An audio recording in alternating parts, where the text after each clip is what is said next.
एक नाही दोन नाही तब्बल 40 दिवस अनन्वित अत्याचार चालला होता.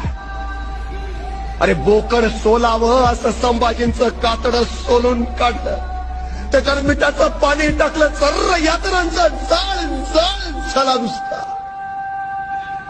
कुणीतरी यायचं गुडघ्याच्या वाट्या काढून न्यायचं, कुणीतरी यायचं हाताची बोटं छाटायचं, कुणीतरी यायचं तलवारीच्या पात्यानं मांसाचे लगदे कापायचं, कुत्र्या गिधाडांना खाऊ घालायचं.